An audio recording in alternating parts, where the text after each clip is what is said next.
Yesterday, I also spoke with Vice President Harris. She's been a partner and a public servant. She gave her whole heart and effort, and she and her entire team should be proud of the campaign they ran. The country chooses one or the other. We accept the choice the country made. You can't love your country only when you win. I hope we can lay to rest the question about the integrity of the American electoral system. It is honest, it is fair, and it is transparent. Remember, a defeat does not mean we are defeated. روسی صدر Vladimir Putin کی Donald Trump کو جیت پر مبارکباد۔ خبر agency کے مطابق روسی صدر ولادیمیر پوٹن نے کہا کہ میں ڈونلڈ ٹرمپ کی بہادری سے متاثر ہوا ہوں۔ قاتلانہ حملے کے بعد ٹرمپ کے رویے نے متاثر کیا۔ یورپ اور روس کو دوبارہ باہمی اعتماد کی طرف بڑھنا ہوگا۔ ڈونلڈ ٹرمپ کے پہلے دور حکومت میں انہیں تنگ کیا گیا۔ ڈونلڈ ٹرمپ کو کال کرنے میں کوئی برائی نہیں۔ ٹرمپ کے ساتھ بات چیت کے لیے تیار ہیں۔ امریکہ کے ساتھ تعلقات بحال کرنے کا خواہش مند ہوں۔ یوکرین کے بحران کے خاتمے کی کوششوں کو توجہ ملنی چاہیے۔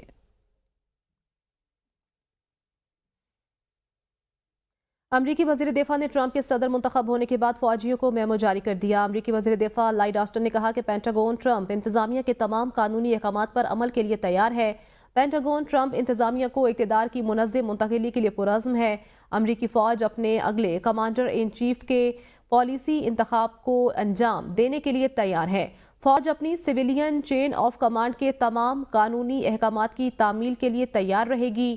فوج سیاست میں شامل نہیں ہوگی۔ امریکی فوج پیشہ ورانہ مہارت کے ساتھ جمہوریت کے تحفظ کے لیے پرعزم ہے۔ ٹرمپ کی مخالفت سے ٹرمپ کی حکومت میں ہی نائب صدر بننے تک کا سفر۔ جے ڈی وینس امریکہ کی تاریخ کے تیسرے کم عمر ترین نائب صدر ہوں گے۔ 40 سالہ جے ڈی وینس ماضی میں ڈونلڈ ٹرمپ کے شدید مخالف تھے۔ جے ڈی وینس نے 2017 میں ٹرمپ کو امریکہ کے ہٹلر جیسا خطاب بھی دیا تھا۔ 2020 میں ٹرمپ اور وینس کے درمیان ملاقات ہوئی، جس کے بعد وینس ٹرمپ کے کیسز میں بھی ان کے ساتھ رہے۔ جے ڈی وینس کی اہلیہ اوشا وینس پہلی بھارتی نژاد امریکی خاتون دوم ہوں گی۔ اوشا بھارتی تارکین وطن جوڑے کی بیٹی ہیں۔ جے ڈی اور اوشا نے 2014 میں شادی کی۔ اوشا اور وینس کے 2 بیٹے اور 1 بیٹی ہے۔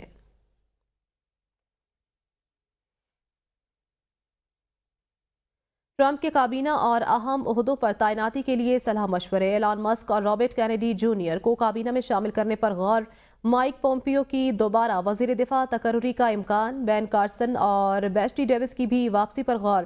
مارکو روبیو اور برگمین کو کابینہ میں شامل کرنے کا امکان۔ ٹرمپ کی انتخابی مہم کی انچارج سوزی وائلز کو white house chief of staff بنانے پر غور۔ انتخابی مہم میں ٹرمپ کی ترجمان کیرولین لیوٹ وائٹ ہاؤس کی پریس سیکرٹری مقرر کرنے کا امکان ہے۔ کین پیکسٹن، میٹرو ویٹکر، سینیٹر مائک لی اور جان ریڈ کلف کو بھی اہم عہدے دینے پر مشاورت کی جا رہی ہے۔ آپ کو بتائیں کہ ٹرمپ کی کابینہ کو بات کریں تو کیرولین کو بھی وائٹ ہاؤس کی پریس سیکرٹری منتخب کرنے پر غور کیا جا رہا ہے۔ میٹ ویٹیکر کو بھی اہم عہدے دینے پر مشاورت کی جا رہی ہے۔ کیرولین لیٹ کو وائٹ ہاؤس کی پریس سیکرٹری کی مقرر کرنے کا بھی امکان ہے۔ آپ کو بتائیں کہ ٹرمپ کے کابینہ اور اہم عہدوں پر تعیناتی کے لیے صلاح مشورے جاری ہیں۔ ایلان مسک اور رابرٹ کینیڈی جونیئر کو کابینہ میں شامل کرنے پر غور کیا جا رہا ہے۔ مائک پومپیو کی دوبارہ وزیر دفاع تقرری کا امکان ہے، جبکہ بین کارسن اور بیسٹی ڈیوس کی بھی واپسی پر غور کیا جا رہا ہے۔ مارکو روبیو اور برگ مین کو کابینہ میں شامل کرنے کا امکان ہے۔ ٹرمپ کی انتخابی مہم کی انچارج سوزی وائلز کو white house chief of staff بنانے پر بھی غور کیا جا رہا ہے۔